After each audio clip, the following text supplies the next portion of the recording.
News, सच जरूरी है। दर्शकों नमस्कार, मैं हूं श्रद्धा तिवारी और आप देख रहे हैं एमएनएस न्यूज टीवी। तो एक नजर हम डालते हैं देश और प्रदेश की खबरों की ओर।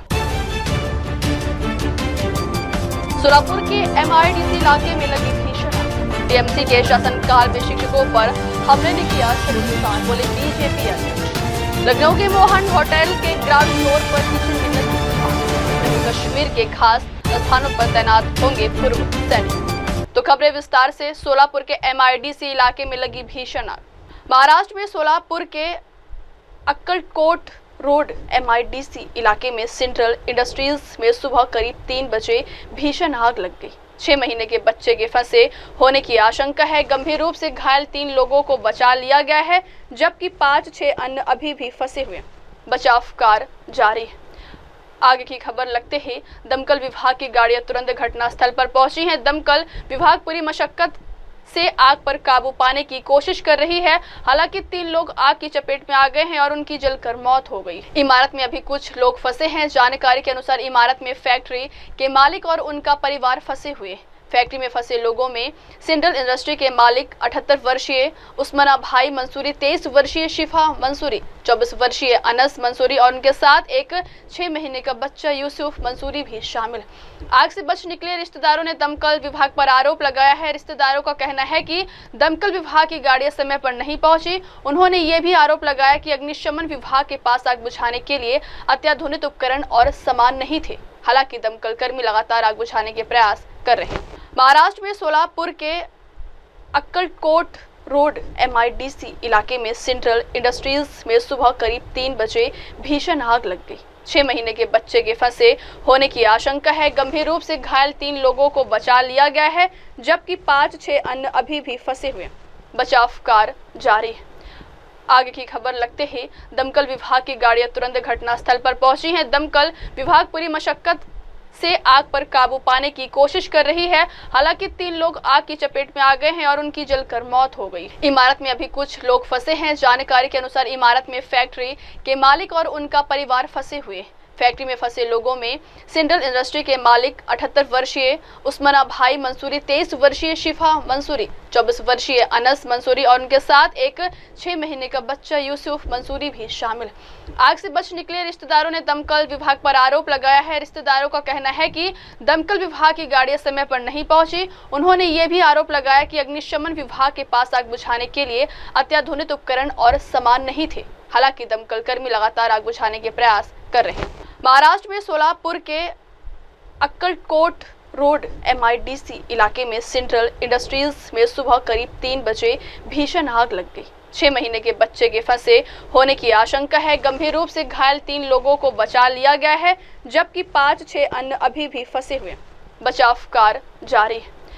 आगे की खबर लगते ही दमकल विभाग की गाड़ियां तुरंत घटनास्थल पर पहुंची हैं। दमकल विभाग पूरी मशक्कत से आग पर काबू पाने की कोशिश कर रही है।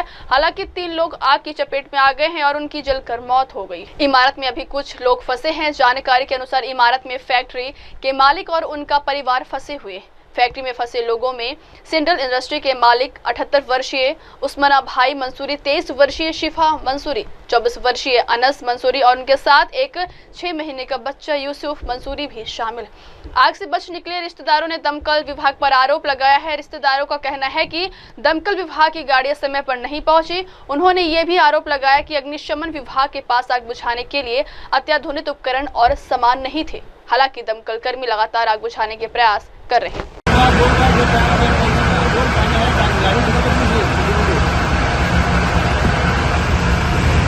इधर से इधर से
उसका दे दो पानी पर।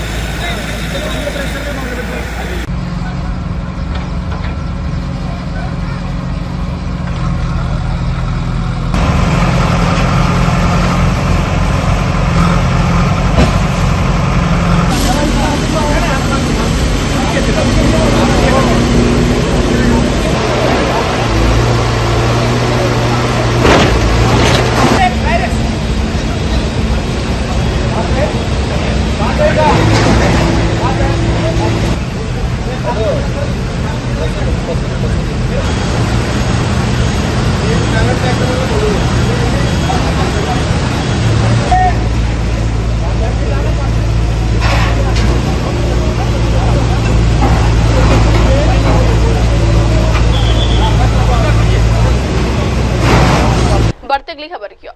टीएमसी के शासनकाल में शिक्षकों पर हमले ने किया शर्मसार, बोले बीजेपी अध्यक्ष।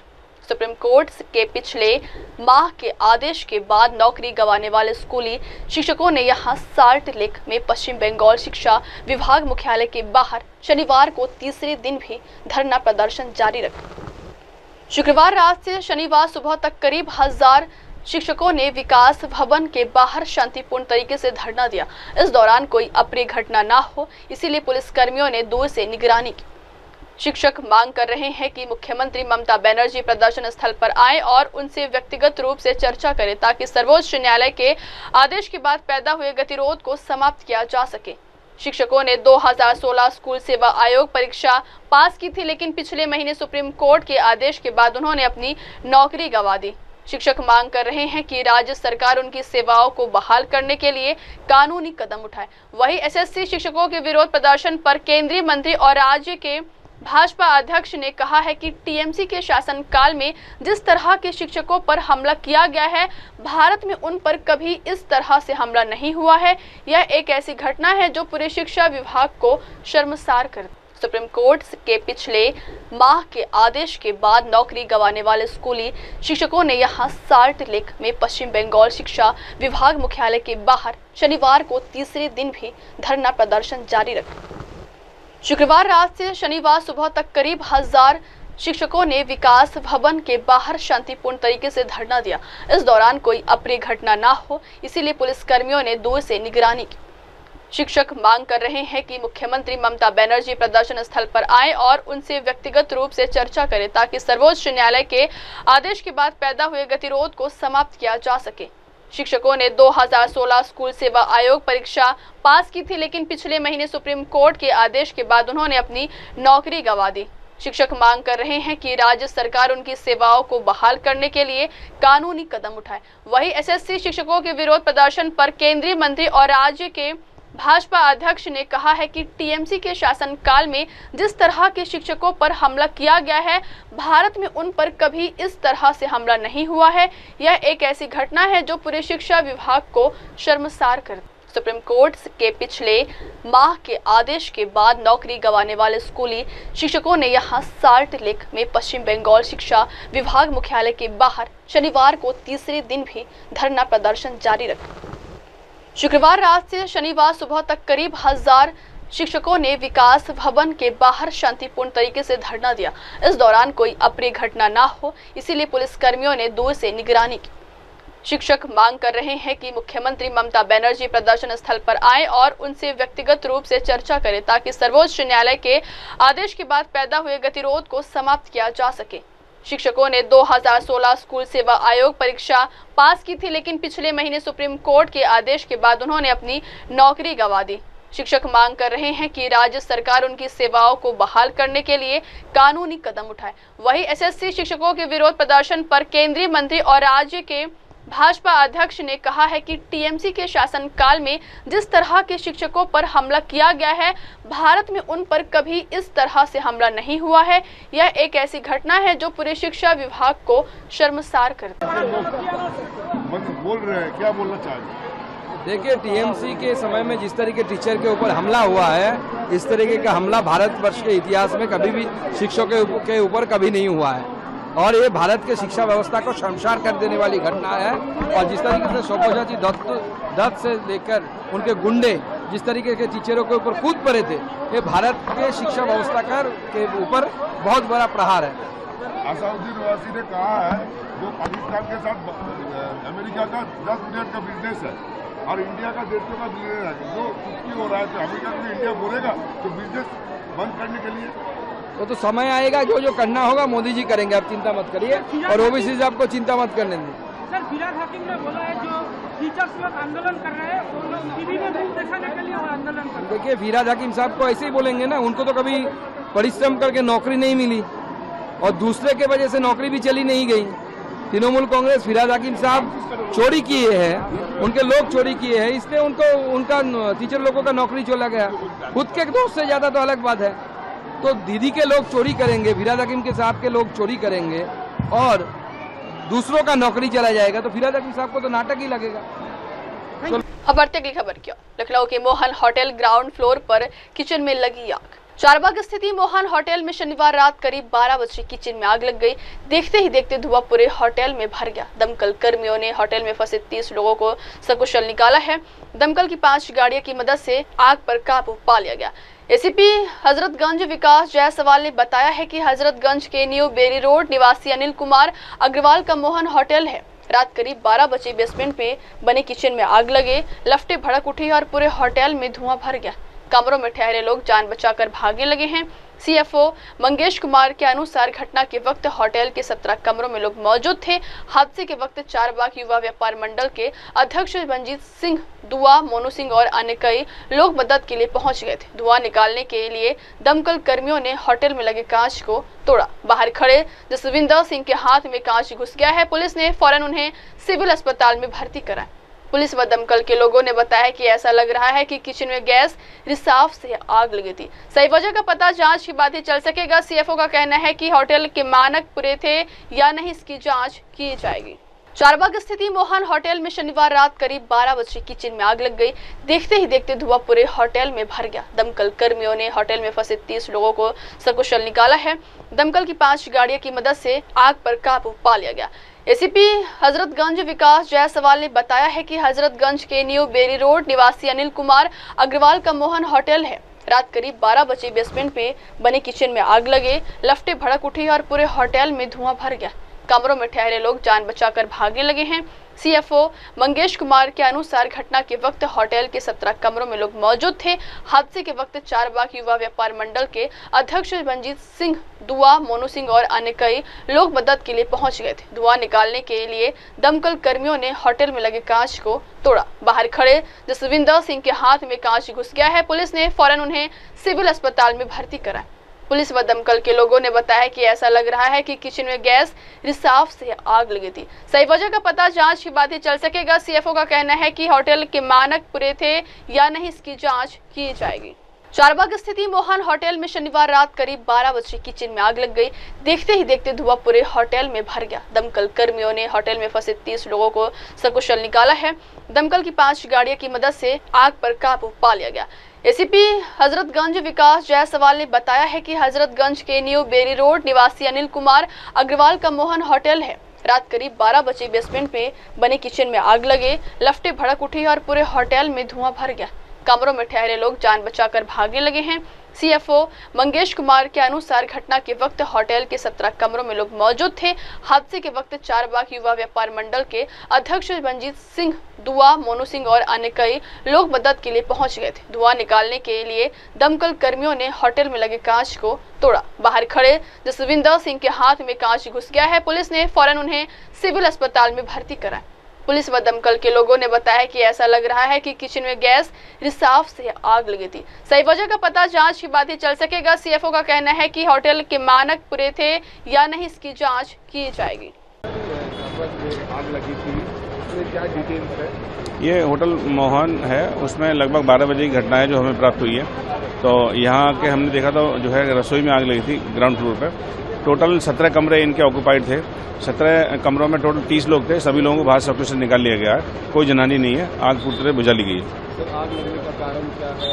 कितने लोग को बाहर निकाला गया? टोटल 17 कमरे इन्होंने चढ़ाए थे, उसमें 30 लोग थे, तो 30 के 30 बाहर निकाल लेंगे। और जो ग्राउंड फ्लोर पर किचन बनी हुई है, किचन में जो है आग लगी थी, तो उसको भी बुझा लिया गया। कोई दिक्कत नहीं है। अभी साफ हो पाया? अभी कुछ पता नहीं लग पाया क्योंकि किचन में आग लगी थी, तो किचन में जो है बहुत सारे रीजन है आग लगने के जो है, क्योंकि एलपीजी भी यूज करते हैं खाना बनाते समय, और भी चीज़ें हैं, बिजली की चीज़ें हैं, वो सब चीज़ें हैं। क्या अंदर धुआं भी फैल गया था? हाँ बिल्कुल, क्योंकि ग्राउंड फ्लोर पे आग लगी थी तो धुआं बहुत ज़्यादा फैल गया था, तो धुआं जो है ground, first, second, third, fourth सब पे धुआं फैला हुआ था। बढ़ती अगली खबर क्यों? जम्मू कश्मीर में खास स्थानों पर तैनात होंगे पूर्व सैनिक। जम्मू कश्मीर सरकार ने शनिवार को महत्वपूर्ण बुनियादी ढांचे की सुरक्षा के लिए पूर्व सैनिकों को तैनाती को मंजूरी दे दी है। यह पूर्व सैनिक कर्मियों की क्षमताओं को समुदाय आधारित सुरक्षा से जोड़ने की दिशा में एक बड़ा कदम है। जम्मू कश्मीर के सैनिक कल्याण बोर्ड ने केंद्र शासित प्रदेश सरकार के सामने अहम इंफ्रास्ट्रक्चर की सुरक्षा के लिए पूर्व सैनिकों को जुटाने का प्रस्ताव रखा था। वही इस प्रस्ताव को अब जम्मू कश्मीर सरकार ने औपचारिक रूप से मंजूरी दे दी है।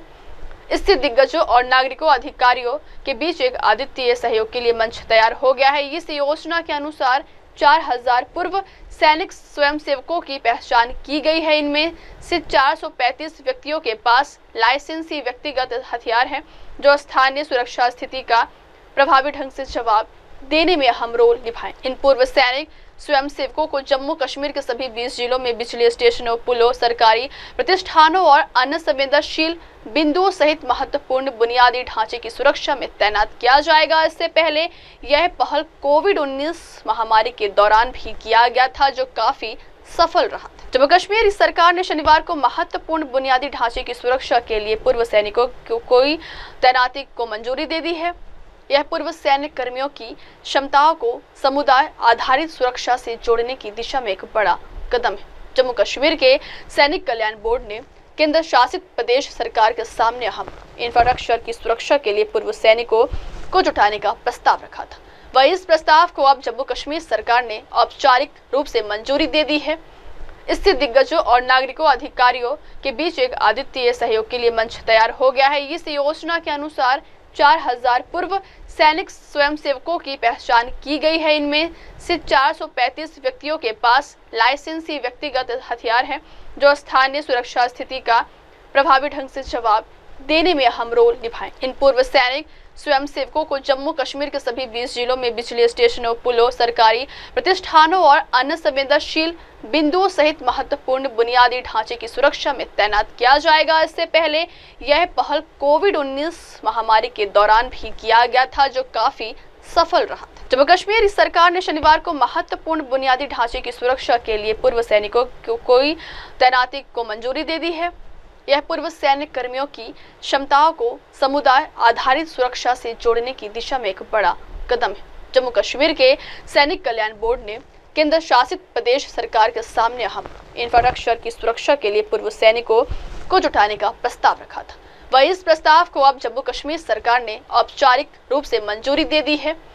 इससे दिग्गजों और नागरिकों अधिकारियों के बीच एक अद्वितीय सहयोग के लिए मंच तैयार हो गया है। इस योजना के अनुसार 4000 पूर्व सैनिक स्वयंसेवकों की पहचान की गई है। इनमें से 435 व्यक्तियों के पास लाइसेंसी व्यक्तिगत हथियार हैं, जो स्थानीय सुरक्षा स्थिति का प्रभावी ढंग से जवाब देने में अहम रोल निभाएं। इन पूर्व सैनिक स्वयंसेवकों को जम्मू कश्मीर के सभी 20 जिलों में बिजली स्टेशनों, पुलों, सरकारी प्रतिष्ठानों और अन्य संवेदनशील बिंदुओं सहित महत्वपूर्ण बुनियादी ढांचे की सुरक्षा में तैनात किया जाएगा। इससे पहले यह पहल कोविड-19 महामारी के दौरान भी किया गया था, जो काफी सफल रहा था। बढ़ते अगली खबर की ओर। रामभद्राचार्य महाराज को मिला ज्ञानपीठ पुरस्कार तो सिर पर रख ली प्रतिमा। राष्ट्रीय राजधानी दिल्ली में स्थित विज्ञान भवन में ज्ञानपीठ सम्मान समारोह आयोजित किया गया। राष्ट्रपति द्रौपदी मुर्मू ने जगत गुरु स्वामी रामभद्राचार्य को ज्ञानपीठ पुरस्कार प्रदान किया। इस दौरान उन्होंने एक सभा को संबोधित किया। स्वामी रामभद्राचार्य को साहित्य में उनके योगदान के लिए 58वां ज्ञानपीठ पुरस्कार प्रदान किया गया है। राष्ट्रपति द्रौपदी मुर्मू अपने सोशल मीडिया हैंडल पर लिखा कि नई दिल्ली में संस्कृत विद्वान जगत गुरु रामभद्राचार्य जी को 58वें ज्ञानपीठ पुरस्कार से सम्मानित किया। इसके साथ ही राष्ट्रपति ने साहित्य और समाज सेवा दोनों क्षेत्रों में उनके योगदान के लिए श्री रामभद्राचार्य जी की प्रशंसा की। योगी आदित्यनाथ ने सोशल मीडिया पर वीडियो शेयर करते हुए लिखा है कि आज माननीय राष्ट्रपति श्रीमती द्रौपदी मुर्मू जी द्वारा पूज्य संत पद विभूषित जगत गुरु तुलसी पीठाधीश्वर रामनंदाचार्य स्वामी श्री रामभद्राचार्य जी महाराज को संस्कृत भाषा व साहित्य के क्षेत्र में उनके अतुल्य योगदान के लिए प्रतिष्ठित ज्ञानपीठ पुरस्कार से सम्मानित होने पर हृदय दिल से बधाई। आपका कालजयी रचना संसार वैश्विक साहित्य जगत के लिए अमूल्य धरोहर है। आपका सम्मान संत परंपरा, भारत की साहित्यिक विरासत एवं राष्ट्र धर्म का सम्मान। राष्ट्रीय राजधानी दिल्ली में स्थित विज्ञान भवन में ज्ञानपीठ सम्मान समारोह आयोजित किया गया। राष्ट्रपति द्रौपदी मुर्मू ने जगत गुरु स्वामी रामभद्राचार्य को ज्ञानपीठ पुरस्कार प्रदान किया। इस दौरान उन्होंने एक सभा को संबोधित किया। स्वामी रामभद्राचार्य को साहित्य में उनके योगदान के लिए 58वां ज्ञानपीठ पुरस्कार प्रदान किया गया है। राष्ट्रपति द्रौपदी मुर्मू अपने सोशल मीडिया हैंडल पर लिखा कि नई दिल्ली में संस्कृत विद्वान जगत गुरु रामभद्राचार्य जी को 58वें ज्ञानपीठ पुरस्कार से सम्मानित किया। इसके साथ ही राष्ट्रपति ने साहित्य और समाज सेवा दोनों क्षेत्रों में उनके योगदान के लिए श्री रामभद्राचार्य जी की प्रशंसा की। योगी आदित्यनाथ ने सोशल मीडिया पर वीडियो शेयर करते हुए लिखा है कि आज माननीय राष्ट्रपति श्रीमती द्रौपदी मुर्मू जी द्वारा पूज्य संत पद विभूषित जगत गुरु तुलसी पीठाधीश्वर रामनंदाचार्य स्वामी श्री रामभद्राचार्य जी महाराज को संस्कृत भाषा व साहित्य के क्षेत्र में उनके अतुल्य योगदान के लिए प्रतिष्ठित ज्ञानपीठ पुरस्कार से सम्मानित होने पर हृदय दिल से बधाई। आपका कालजयी रचना संसार वैश्विक साहित्य जगत के लिए अमूल्य धरोहर है। आपका सम्मान संत परंपरा, भारत की साहित्यिक विरासत एवं राष्ट्र धर्म का सम्मान। राष्ट्रीय राजधानी दिल्ली में स्थित विज्ञान भवन में ज्ञानपीठ सम्मान समारोह आयोजित किया गया। राष्ट्रपति द्रौपदी मुर्मू ने जगत गुरु स्वामी रामभद्राचार्य को ज्ञानपीठ पुरस्कार प्रदान किया। इस दौरान उन्होंने एक सभा को संबोधित किया। स्वामी रामभद्राचार्य को साहित्य में उनके योगदान के लिए 58वां ज्ञानपीठ पुरस्कार प्रदान किया गया है। राष्ट्रपति द्रौपदी मुर्मू अपने सोशल मीडिया हैंडल पर लिखा कि नई दिल्ली में संस्कृत विद्वान जगत गुरु रामभद्राचार्य जी को 58वें ज्ञानपीठ पुरस्कार से सम्मानित किया। इसके साथ ही राष्ट्रपति ने साहित्य और समाज सेवा दोनों क्षेत्रों में उनके योगदान के लिए श्री रामभद्राचार्य जी की प्रशंसा की। योगी आदित्यनाथ ने सोशल मीडिया पर वीडियो शेयर करते हुए लिखा है कि आज माननीय राष्ट्रपति श्रीमती द्रौपदी मुर्मू जी द्वारा पूज्य संत पद विभूषित जगत गुरु तुलसी पीठाधीश्वर रामनंदाचार्य स्वामी श्री रामभद्राचार्य जी महाराज को संस्कृत भाषा व साहित्य के क्षेत्र में उनके अतुल्य योगदान के लिए प्रतिष्ठित ज्ञानपीठ पुरस्कार से सम्मानित होने पर हृदय दिल से बधाई। आपका कालजयी रचना संसार वैश्विक साहित्य जगत के लिए अमूल्य धरोहर है। आपका सम्मान संत परंपरा, भारत की साहित्यिक विरासत एवं राष्ट्र धर्म का सम्मान है।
बढ़ते अगली खबर की ओर। उद्धव राज की युति को मिला आदित्य का सपोर्ट। पिछले महीने पूर्व मुख्यमंत्री और ठाकरे गुट के प्रमुख उद्धव ठाकरे तथा मनसे प्रमुख राज ठाकरे के संभावित गठबंधन को लेकर चर्चाएं तेज हो गई थी। दोनों नेताओं ने संकेतपूर्ण बयान देकर संभावित राजनीतिक समीकरणों की ओर इशारा किया था। इसके बाद दोनों ही नेता विदेश यात्रा पर चले गए, जिससे यह चर्चा थोड़ी धीमी पड़ गई थी। हालांकि अब एक बार फिर राज और उद्धव ठाकरे की संभावित युति को लेकर चर्चा जोर पकड़ रही है।